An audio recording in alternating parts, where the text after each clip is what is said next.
So it's a bit of a tradition around here to unbox the newest iPhones on the day they come out, and we're upholding this tradition this year to find one single difference versus last year's unboxings. So we've got 4 iPhones here in new colors, iPhone 16 and 16 Plus, which the boxes show the back of the phones, and then 16 Pro and 16 Pro Max, which show the front. And I'm totally gonna start with the base phones, the crowd favorites this year. Finally, some colors back in the iPhone lineup. So I'm gonna call this one the flagship color. This is the ultramarine iPhone 16. And in the box, you get the USB-C cable, again, braided and high quality, and then a tiny little bit of paperwork in this pill shape. And then you'll notice no SIM card tool, same as last year, and no stickers this year. There are no stickers included in the iPhone 16 box at all. Truly the end of an era. They just can't stop removing things. They can't help themselves.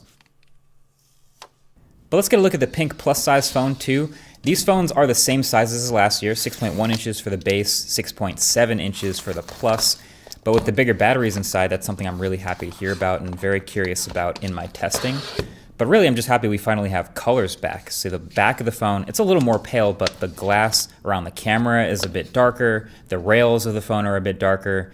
So this is nice. Same stuff in the box.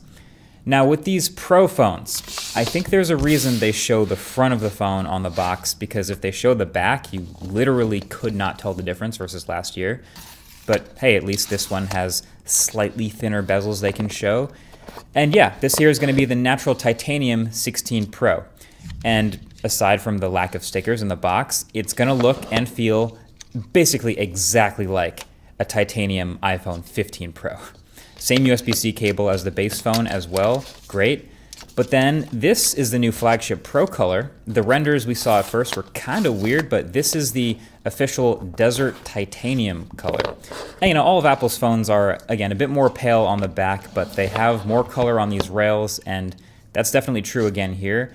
It's kind of like a light sand color, but also feels similar to the gold of the past. But there you have it. That's the iPhone 16's unboxing experience. So by the time you see this uploaded, that means I am deep into my iPhone 16 testing and working on the full review. So definitely get subscribed to see that when it drops.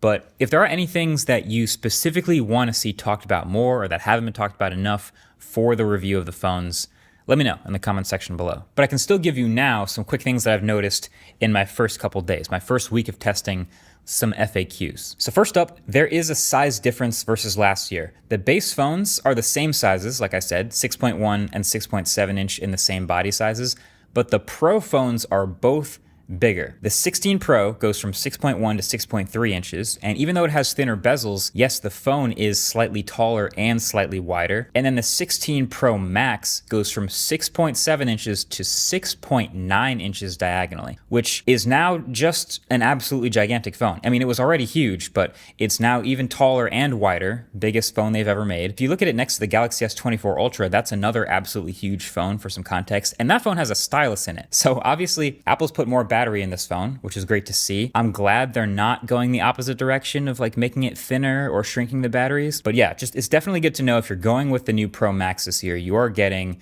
a truly huge, like borderline tablet size phone. Also, random tidbit, thanks to these new cameras up in the corners, these new iPhones are big time table rockers, like big time uneven camera on the back. It's annoying to me because I type on the table sometimes. Anyway, I've also been taking some pictures and videos with the new cameras. I'll be taking and posting many, many more. If you want to follow me on Instagram, that's where you'll see some more in the next couple of days, but I'll link that below. My first impression is it's kind of remarkable how consistent Apple's image processing pipeline is to get the same look every year. Like a lot of times we see companies switch sensors, even the Pixel switched sensors after using the same old one for a while, and the whole look kind of changed, but it really feels like year over year, no matter how many hardware changes, no matter how many sensor changes these phones go through, they still just very much have the iPhone look, which, I mean, makes sense. This just shallower depth of field from the larger physical sensor. I have also run some benchmarks. So these are the new Geekbench 6 scores for the new A18 and A18 Pro in these phones, which are new versus last year. Really not noticing like a huge difference in performance with these brand new phones. Obviously, you're going to feel that more at the very high end and in the long term as these phones age. But what Geekbench also did reveal is all of these phones across the board have 8 gigs of RAM now. So there's typically been different amounts of RAM in the Pro phone versus the regular phone. Now there's not. Now they all have 8 gigs of RAM. So Apple was giving us a lot of talk in that keynote about how these are the first phones built from the ground up for Apple Intelligence. Is that what this means? I mean, you clearly need a lot of memory to run these AI models, and there's also a more powerful neural engine on all the phones versus last year, so maybe that's a part of it too. But all that talk, and these phones all launch with iOS 18.0, which has exactly 0 Apple Intelligence features on them at launch, out the box. But that's a rant for another day. But clearly, the biggest physical new change on these new phones is this added button here. And Apple refused to call it a button in the keynote and then doubled down. They did a bunch of like executive interviews on various YouTube channels that you can go watch from that day. And even in those interviews, they continue to refuse to call it a button. It's so weird. Chip just put out the biggest burning fire right up front in the discourse. It is a real button, right? It's a physical thing that depresses, right? I think it's a first of its kind. There is a tactile switch that gives you that final click. So just to clear it up, it is an actual moving, clicking physical button that is called camera control. But it's more than a button. It's also made it to all these phones, not just the Pros. So let me jump into that. This camera control button, as the name implies, only controls camera-related things. So it's not like another action button. It's a camera control button. You can hit it once, it opens up the camera. You can hit it again to take a photo, and then you can hold it down to start recording a quick video. But it's also a large capacitive touch-sensitive surface with a vibration motor underneath. So it doesn't actually half press, but with that vibration motor, it can mimic the feeling of a half press like a real camera would have. And you can double tap to flip through various camera controls like zoom or photographic styles or tone. It takes some getting used to. I mean, these swipes, they also, you can see, have momentum physics too. So you can swipe too fast or too far and go past what you were aiming for, or zoom past where you thought you would. So it can feel a bit finicky and silly as you start using it, especially since you can literally do all this stuff with the buttons already on the screen. But when you use camera control, all of the rest of those buttons just fade away and disappear, kind of encouraging you to continue using the camera control to find what you're trying to do. It's really interesting. The placement feels like it was made with landscape in mind, but landscape ideally would have been at the corner. But they also know a lot of people take photos and videos like this, so it can't be all the way at the bottom. So they moved it up. So it's kind of splitting the difference here.